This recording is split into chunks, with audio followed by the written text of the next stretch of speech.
जय हिंद everyone. I welcome you all to the daily class YouTube channel. जैसा कि आप सबको मैंने बताया कि कल का दिन आपका होने वाला है परफॉर्मेंस का। तो ये परफॉर्मेंस आपकी किस तरीके की होनी चाहिए इस बारे में हम बात करने वाले हैं इस वीडियो में। मतलब कि आपका सीडीएस हो या फिर एनडीए, आप किस तरीके से अपने पेपर को अटेम्प्ट करो जिससे आपका स्कोर मैक्सिमाइज हो सके। कई बार क्या होता है, कुछ स्टूडेंट्स ऐसे होते हैं जो कि बहुत अच्छे से प्रिपेयर नहीं करते हैं लेकिन परफॉर्म वो बहुत अच्छे से करते हैं, इसलिए उनका पेपर क्लियर हो जाता है। कुछ बच्चे बहुत अच्छे से प्रिपरेशन करते हैं, बहुत ही ज़्यादा हार्ड वर्क करते हैं लेकिन पेपर नहीं निकलता। क्यों? क्योंकि कुछ ऐसी चीज़ें होती हैं ना जिनको हम प्रॉपरली एग्जीक्यूट नहीं कर पाते, तो इनकी हम बात करने वाले हैं और कुछ ऐसी मिस्टेक्स जिनको आपने अवॉइड करना है हर सरकमस्टांस में। चलो बात करते हैं। तो पहला पॉइंट आपका क्या है इधर? देखो, पहला पॉइंट आपका है माइंड सेट जो होता है ना आपका, उससे रिलेटेड। अब ये माइंड सेट क्या है? कई बार कुछ ऐसे एस्पिरेंट्स होते हैं जो सोच के जाते हैं कि मैंने ना इतने fixed number of questions attempt करने हैं। तो सबसे पहली मिस्टेक अगर है ना, तो वो यही हो सकती है। क्यों? अब आप सोच के जाते हो कि यार मैंने ना जीएस में 70 क्वेश्चन करने हैं, 80 करने हैं, और इंग्लिश में मुझे 120 करने हैं, 110 करने हैं। वट जो भी आप सोच के जाते हो, मैथ्स में मुझे इतने करने हैं, या एनडीए वाले हैं वो भी अपना एक अलग लेकर के जाते हैं कि मुझे इतने अटेम्प्ट करने हैं। ये सब मत करके जाओ। क्यों? क्योंकि यूपीएससी का पेपर देखो वैरी करता है ना। यूपीएससी का पेपर कोई ऐसा पेपर नहीं है, बोर्ड का एग्जाम, जो आपको 33% लाने हैं या 50% लाने हैं या 75% लाने हैं, ऐसा कुछ है नहीं। या फिर ऐसा भी नहीं है कि आपका कोई परसेंटाइल बेस्ड होता है तो आपको 99 परसेंटाइल लाना है, ऐसा कुछ है ना, कैट निकालने जा रहे हो। ये तो भाई वैरी करता है। वैरी किस चीज़ में करता है? वैरी करता है, देखो आपका टफनेस हो गई पेपर की। हर बार कहीं देखो आपका टफ आ जाता है और कहीं आपका इजी आ जाता है। टफ आएगा तो कट ऑफ, ऑब्वियस सी बात है, आपकी जो कट ऑफ है वो बहुत ज़्यादा कम हो जाएगी। इजी आएगा तो आपकी कट ऑफ ज़्यादा हो जाएगी। तो ये आपको सोच के जाना ही नहीं है आपने कितने अटेम्प्ट करने हैं। और यहीं पर आपका दूसरा पॉइंट भी आ जाता है कि आपका देखो माइंडसेट जो है ना, इतना स्ट्रांग होना चाहिए, इतना स्ट्रांग माइंडसेट होना चाहिए कि आपको पता होना चाहिए जैसे ही आपने आपको पेपर मतलब मिला, आपके हाथ में आया। अब उसके बाद अगर पेपर आपको दिखा कि यार ये तो थोड़ा सा टफ है, तो आपको पता होना चाहिए कि अगर टफ है तो भाई पेपर तो सबके लिए टफ है ना, केवल मेरे लिए थोड़ी टफ है। अगर ये इजी है तब भी आपको पता होना चाहिए कि इजी है अगर, तो ये सबके लिए होगा अगर आपने प्रिपेयर किया है ढंग से तो। क्योंकि कई बार इजी पेपर भी टफ लग सकता है। वो कब होगा वो मैं पेपर के बाद बताऊंगा। ठीक है? तो ऐसा हो सकता है। और अगर टफ आया तो ऑब्वियस सी बात है, आपकी जो कट ऑफ है वो बहुत ही ज़्यादा कम जाएगी। अगर इजी आया तो कट ऑफ काफ़ी ज़्यादा जाएगी। सो इसमें कौन सी बड़ी बात हो गई? अब यहाँ पर ओटीए की हम बात करें तो इसकी कट ऑफ आपकी 110 112 भी जा चुकी है। कम की बात करें तो आपकी 81 भी जा चुकी है ना। इतनी इतनी कट ऑफ आपकी हो चुकी हैं। और एफए की एक बार तो 158 चली गई थी। हम्म और कम जाने को बोल दो तो आपकी 120 125 भी चली जाती है। तो ये तो डिपेंड करता है कम्प्लीटली कि यार पेपर का लेवल क्या है। वैसे ये वाला मुझे ऊपर लिखना था। ये वाला मुझे नीचे लिखना था। चलो ठीक है, आप समझ ही गए होगे। ये आपका इजी के लिए है, ये मतलब टफ के लिए है। जब टफ आएगी तब तो कट ऑफ कम जाएगी ना। हम्म जब टफ आएगा तब आपकी कट ऑफ काफ़ी कम जाती है। तो ये आपको पता होना चाहिए, है ना। अब ये आपको जब पता होता है तो आप वहाँ पर गलतियाँ नहीं करते हो। आप ये नहीं करते हो कि यार इतना टफ हो गया, मेरे से बहुत कम अटेम्प्ट हो पाए हैं, मेरे को ज़्यादा अटेम्प्ट करने हैं, तो ये सब नहीं करते हो। आपको पता है कि मैंने कितना करना है। राइट? तो ये दो चीज़ें आपके माइंड में पहली बात तो क्लियर होनी चाहिए। ये मैं पहला पॉइंट बोलूँगा और ये आपका दूसरा पॉइंट हो गया। है ना? ये आपका माइंड सेट जो है, स्ट्रांग माइंड सेट रखना है ना। ये आपको पता होना चाहिए कि यार यहाँ पर यूपीएससी का गेम एक्चुअली होता क्या है। फिर हम थर्ड पॉइंट पर आते हैं जो कि सबसे ज़्यादा इंपॉर्टेंट है, पेपर अटेम्प्ट कैसे करना है। अब पेपर अटेम्प्ट करने से पहले हम सबसे पहले बात करेंगे इंग्लिश की। ठीक है? सबसे पहले हम बात करते हैं आपका इंग्लिश का जो पेपर है, सीडीएस का। उसमें क्या चीज़ें होती हैं और कैसे आपको करना है। तो ये सब चीज़ें करने के लिए मैं बताऊंगा। जैसे इंग्लिश का पेपर है ना, दो पार्ट्स में डिवाइडेड होता है। कुछ आपके होते हैं ऑब्जेक्टिव क्वेश्चंस और कुछ आपके हो सकते हैं सब्जेक्टिव टाइप वाले क्वेश्चंस। ऑब्जेक्टिव टाइप वाले क्वेश्चंस कौन से होते हैं? ये हो गए जिनको देख करके आपको लगता है कि हाँ पता है तो कर दिया, नहीं पता है तो छोड़ दिया। पार्ट्स ऑफ स्पीच हो गया, वोकैब हो गया, या फिर मैं बात करूं कि आपका ईडियम्स एंड फ्रेजेस हो गया, और फिल इन द ब्लैंक्स जो आपके छोटे छोटे से आते हैं, प्रीपोजिशंस हो गए, आर्टिकल्स हो गए। तो ये सारी चीज़ें जो होती हैं इनको आप या तो अटेम्प्ट करते हो या तो आप छोड़ देते हो। लेकिन S1 S6 हो गया, जैसे के लिए S1 S2 हो गया, वी कैन से कॉम्प्रहेंशन है आपका, क्लोज टेस्ट है। अब ये सारी चीज़ें थोड़ा सा पढ़ने वाली होती हैं, सब्जेक्टिव इन नेचर होती हैं, तो इनमें डिपेंड करता है, थोड़ा सा आपको ज़्यादा डीप अंडरस्टैंडिंग चाहिए होती है। और आपने देखा होगा आजकल वैसे इनका जो है वेटेज काफ़ी बढ़ गया है इन टाइप के क्वेश्चंस का, जिनमें आपको रीड ज़्यादा करना पड़ता है। वोकैब भी आपकी इसी टाइप की आ रही है जहाँ पर रीड करना पड़ रहा है। तो उसके लिए ऑब्वियस सी बात है, मैं बहुत दिन से बोल रहा हूँ भाई रीडिंग करते रहो, रीडिंग जो करेगा वो अच्छा अटेम्प्ट करेगा। अब आपने करना कैसे है, आपको इस टाइप के क्वेश्चंस को पहले करना है। इनमें क्या होता है, बहुत कम टाइम लगता है, इनमें आपने करना है क्वेश्चंस को अटेम्प्ट और फिर बाद में इधर जाना है। तो ये आपका सिस्टम जो है ओवरऑल होना चाहिए। S1 S6 मैं बताऊं, मैं सबसे लास्ट में करता था, ठीक है। हमेशा मैंने S1 S6 हमेशा लास्ट में किए हैं, राइट। और आपका मतलब इस टाइप के क्वेश्चन जो होते हैं वो पहले करता हूँ, तो उसकी तरफ से ऐसे करके निकलता हूँ। क्योंकि ऐसे होता है न, ज़्यादा नंबर ऑफ क्वेश्चंस मेरे पहले ही अटेम्प्ट हो जाते हैं, तो मुझे लगता है थोड़ा सा रिलीव हो जाता है कि हाँ, अगले अगर शुरुआत के 1 घंटे में मैंने 80 to 90 क्वेश्चंस कर लिए हैं और फिर मेरे पास 40 to 30 क्वेश्चंस केवल बचे हैं, ये मुझे करने हैं अगले 1 घंटे में। इसी में मेरे S1 S6 हो गया, कॉम्प्रहेंशन है, क्लोज टेस्ट है, इस टाइप की चीज़ें होती हैं जिनमें टाइम भी लगता है अटेम्प्ट करने में, राइट। तो ये करना है। फिर हम बात करते हैं आपका जीएस में क्या करना है। और जीएस में बात करते करते, ठीक है, अब ये देखो, ये मेनली बात यहाँ पर सीडीएस की हो रही है अभी के लिए। तो सीडीएस वाले ध्यान से सुने, सीडीएस इंग्लिश हो, सीडीएस जीएस हो, उनके लिए एक स्ट्रेटजी मैंने बताई थी कि नंबर ऑफ क्वेश्चंस को कैसे आपने अटेम्प्ट करना है, कैसे आपने निगेटिव मार्किंग को अवॉइड करना है। ये चीज़ मैंने आपको बताई थी, फिर से बताता हूँ अच्छे एग्जाम्पल्स के साथ में, समझो ज़रा। देखो मेरे हिसाब से मैं किस तरीके से क्वेश्चंस को अटेम्प्ट करता था।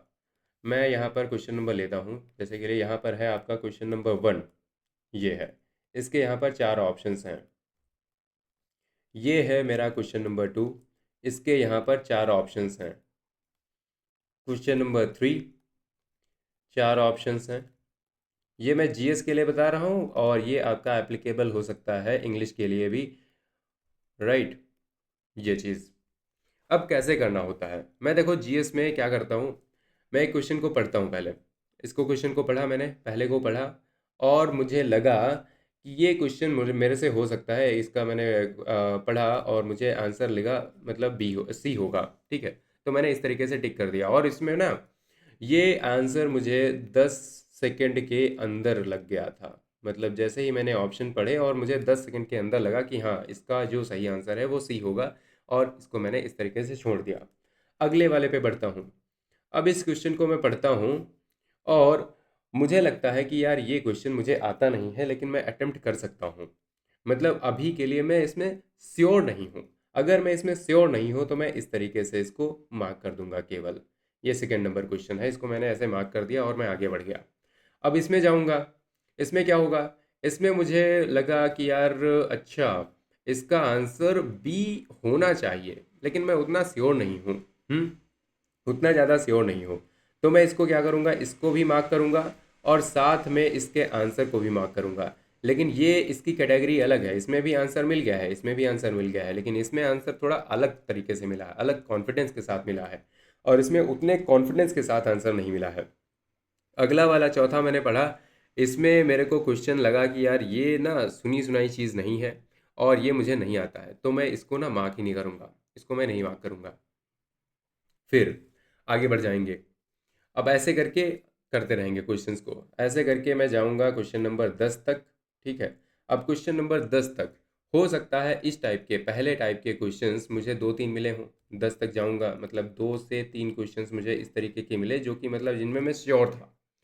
इस टाइप के 2-3 मिले होंगे, इस टाइप के 2-3 मिले होंगे, और हो सकता है 1-2 क्वेश्चंस ये वाले भी हों जो कि मैंने कभी सुने ही नहीं, कभी मतलब मेरे को कोई आइडिया ही नहीं है। अब मैं क्या करूँगा, अब यहाँ पर मैं पहले राउंड में, जो मेरा फर्स्ट राउंड होगा, उसमें क्या करूँगा, इन वाले क्वेश्चंस को, जो पहले टाइप के क्वेश्चंस हैं ना, जिनको मैंने यहाँ पर ये इस तरीके से का मुझे आंसर मिल गया था, इसको मैं ये नहीं करता हूँ, है ना। तो इनको मैं क्या करूँगा, इनको मैं सर्कल कर लूँगा अपनी ओएमआर शीट में। और ओएमआर शीट को कैसे आपको आपने सर्कल करना है, देखो इस तरीके से दिया होता है। कुछ लोग क्या करते हैं कि यहाँ से शुरू करते हैं, ठीक है, यहाँ से करते हैं और ऐसे ऐसे करते हैं, तो कई बार बाहर निकलने का डर रहता है।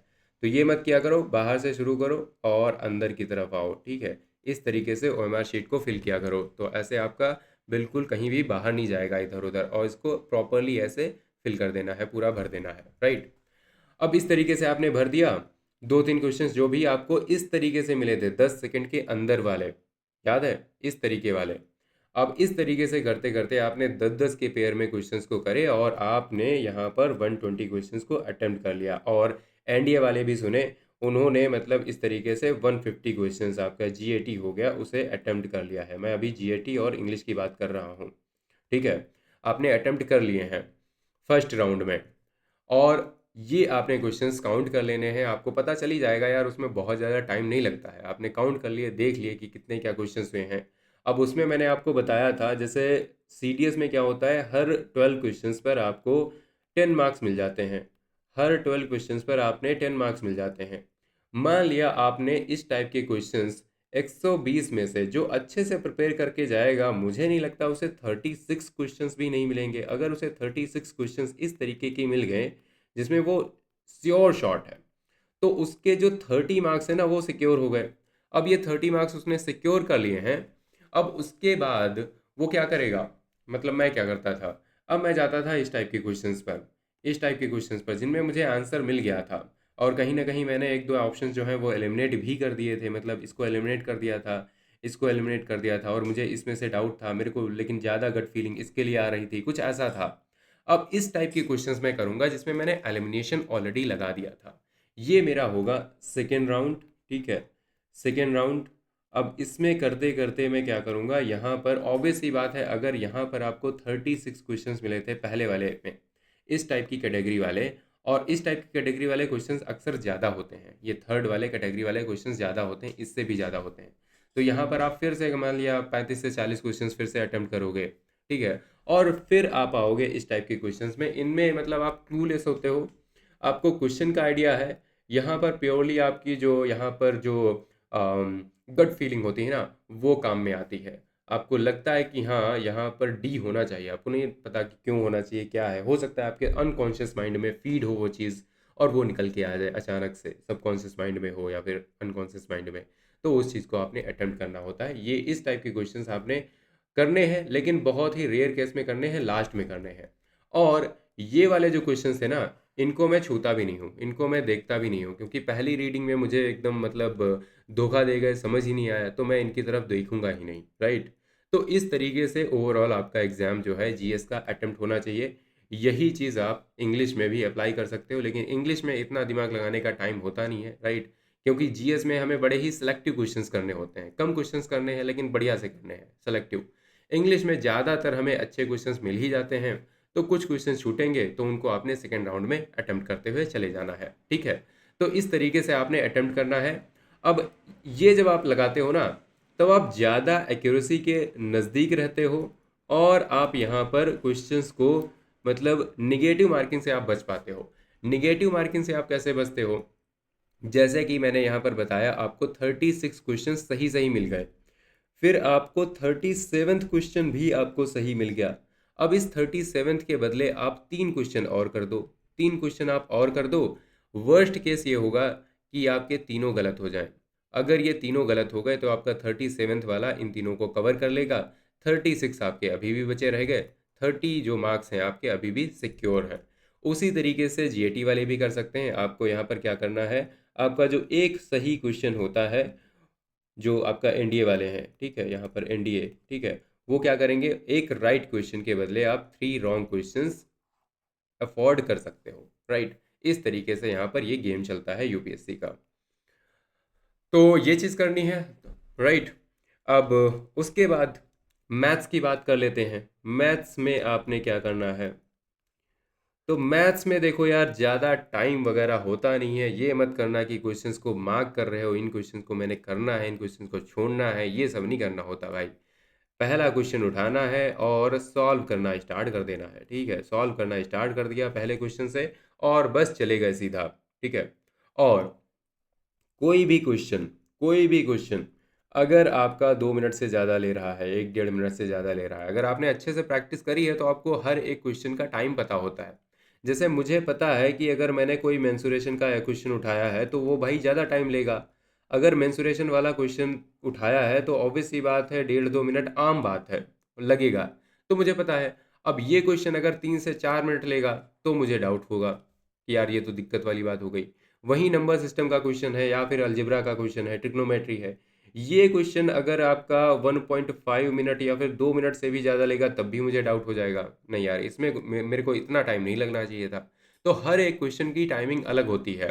तो उस तरीके से आपको सोचते हुए चलना है कि मेरे को कितने क्वेश्चंस अटेम्प्ट करने हैं और किस तरीके से करने हैं, राइट। तो ये चीज़ आपको करनी है। और एक और चीज़ है, बहुत ज़्यादा अटेम्प्ट करने के बारे में सोचा मत करो। कम क्वेश्चंस अटेम्प्ट करो मैथ्स में, लेकिन अच्छे से अटेम्प्ट करो। मतलब आपकी एक्यूरेसी जो है वो 90% से ज़्यादा होनी चाहिए मैथ्स में, क्योंकि मैथ्स में साला गेस कौन मारता है यार, कोई नहीं मारता है ना। Sorry for the language. Maths में कोई भी गेस नहीं मारता। ऐसे नहीं करते हैं। हाँ, मैथ्स में आपका अगर क्वेश्चन सही है तो सही है, आपको आंसर मिल जाता है ABCD में से, और नहीं मिला तो नहीं मिला, राइट। तो इस तरीके से आपने करते हुए चलना है। तो करना क्या है मैथ्स में, मैथ्स में आपको क्वेश्चन सॉल्व करना है। उसके बाद अगर सही क्वेश्चन मिल जाए, सही आपको आंसर मिल जाए, तो उसको अटेम्प्ट कर दो और आगे बढ़ो। अगर आपको एक बार सॉल्व करने पे सही आंसर नहीं मिला, कई बार होता है क्वेश्चन को हम सॉल्व करते हैं और हमारा आंसर जो है वो ऑप्शन में है ही नहीं, तो फिर हमने आगे बढ़ जाना है, उसको ईगो में नहीं लेना है। इस पर मैं आपको डिटेल में अभी बात करूंगा थोड़ी देर में, ठीक है, क्योंकि ये चीज़ बहुत इंपॉर्टेंट है, ठीक है। तो इसको आपको ईगो पर नहीं लेना है इन सब चीज़ों में। इस तरीके से अटेम्प्ट करोगे तो यार बहुत अच्छे से आपके मार्क्स जो है वो इंक्रीज होंगे। अब अगली बात मैं आपको बताऊं कि क्या चीज़ है जो कि बहुत इंपॉर्टेंट है। इम्पॉर्टेंट ये है कि यहाँ पर आपका माइंड जो है ना, वो पहली बात काम होना चाहिए। माइंड आपका काम होना चाहिए। कॉन्फिडेंस आपके अंदर काफ़ी ज़्यादा होना चाहिए, है ना। तैयारी करी है, अगर नहीं भी करी है तब भी यार कॉन्फिडेंट हो जाओ। एक रात के लिए हो जाओ, एक दिन के लिए हो जाओ, ठीक है, खुद को थोड़ा सा धोखा दे दो, लेकिन कॉन्फिडेंट रहो एक दिन के लिए। उसके बाद देखो जैसा भी रिजल्ट होता है।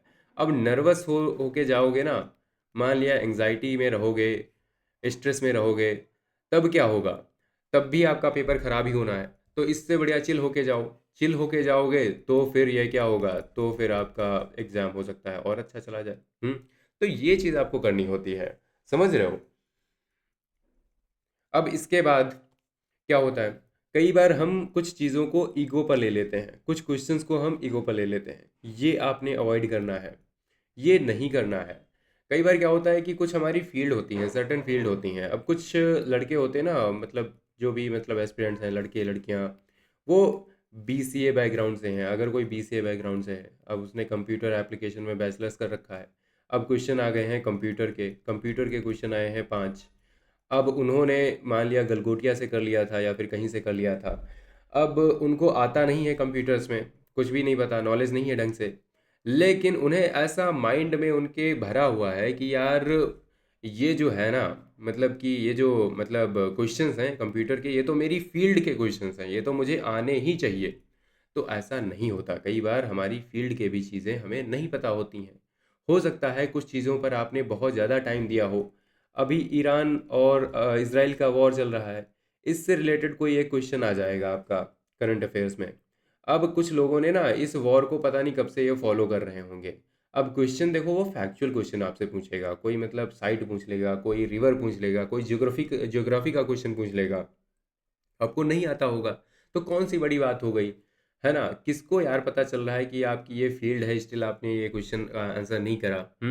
अब मैं यहाँ पर हिस्ट्री पढ़ा रहा हूँ और उसके बाद में बहुत से ऐसे क्वेश्चंस होते हैं जो हिस्ट्री के मुझे छोड़ने पड़ जाते हैं। अब मैं ईगो पे ले लूँ, यार मेरी तो हिस्ट्री सब्जेक्ट है, मैं तो पढ़ाता हूँ, और फिर मैं कैसे नहीं कर रहा। अब इंग्लिश का सेम चीज़ है। इंग्लिश मेरी स्ट्रॉन्ग सब्जेक्ट हमेशा से थी, सबको बोलता भी था यार देखो इंग्लिश में मैं अच्छा स्कोर कर रहा हूँ, ये है वो है। उसके बाद इंग्लिश की बहुत सारी ऐसी चीज़ें होती हैं नहीं पता होती, छोड़ दी। कोई दिक्कत की बात है क्या, पेपर निकालना है ना यार, पेपर निकलना है, पेपर निकलने के बाद देखी जाएंगी ये सारी चीज़ें।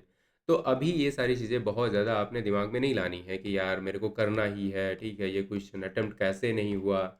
तो स्मार्टली खेलना है, स्मार्ट तरीके से। तो आई होप आपने काफ़ी चीज़ें सीखी होंगी। अभी भी आपका कोई डाउट है तो आप मुझसे पूछ सकते हो कमेंट सेक्शन में।